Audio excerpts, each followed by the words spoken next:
Last time, we left off with the story of Auntie Met's family, where her eldest son had passed away under mysterious circumstances.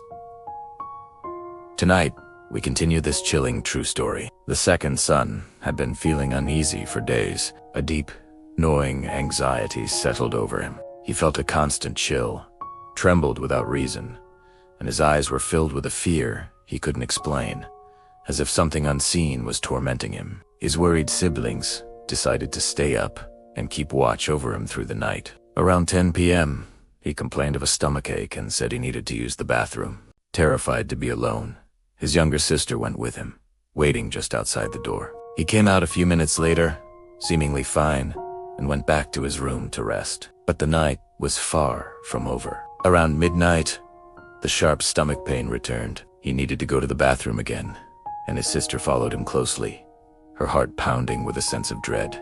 While he was inside, a blood-curdling scream erupted from behind the closed door.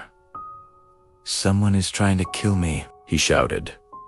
His sister panicked, calling for the rest of the family. They all rushed to the bathroom, but the door was locked from the inside. From within, they could hear his terrified cries, again and again. Desperate, they broke down the door. They found him on the floor, trembling violently. His eyes were wide with terror, his body shaking uncontrollably as if he were possessed. Asia Medlost, caught in a terrifying space between life and death. By the next morning, he had calmed down, but his voice was weak and fragile. He told his family he still felt uneasy, still haunted. He whispered that he could see ghosts everywhere, their shadowy forms lurking in every corner. The following night, the horror repeated itself at almost the exact same time, around 10 p.m. The same pain and Paralysian fear gripped him. This time, his uncle volunteered to go with him, hoping a man's presence might offer some protection. The first trip to the bathroom went without incident, but just like the night before, around midnight, the agonizing pain returned. The uncle helped him to the bathroom and waited outside, leaning against the wall. He closed his eyes for just a moment, a fleeting second of exhaustion. When he opened them again, an eerie silence had fallen. He knocked on the door and called out his nephew's name. No answer. He knocked harder, his voice growing more urgent. Still, nothing but silence. A wave of alarm washed over him, and he yelled for the others. Together, they threw their weight against the door, trying to force it open, but it was locked tight from the inside. With a final, desperate shove, they broke it down. The sight that awaited them was one of pure horror. The second son was hanging from a rope inside the bathroom. He had taken his own life. The family was shattered. Just that morning, he had pleaded with his sister, "Someone is coming to kill me. I don't want to die. I want to live." But now, he was gone.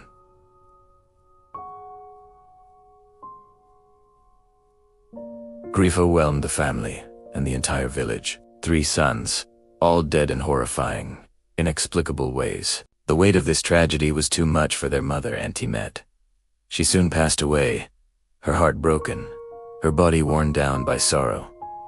For lives lost in just a few short months, an entire family line, nearly wiped out. After the last funeral, the 2 surviving daughters, now alone, sought answers from a spiritual medium. The medium listened to their tragic story and then delivered a chilling explanation. "Your family," she told them, "has been cursed by the spirits of the Tehohong, the restless, violent dead. This curse began when your mother made offerings to the spirit of your first brother, who died a Tehong death. The spirits of those who die sudden, violent deaths are not to be worshipped at home. When she offered food and prayers to him, she unknowingly invited that dark, hungry energy into your house. The spirits demanded more lives, and so, one by one, your family members were taken.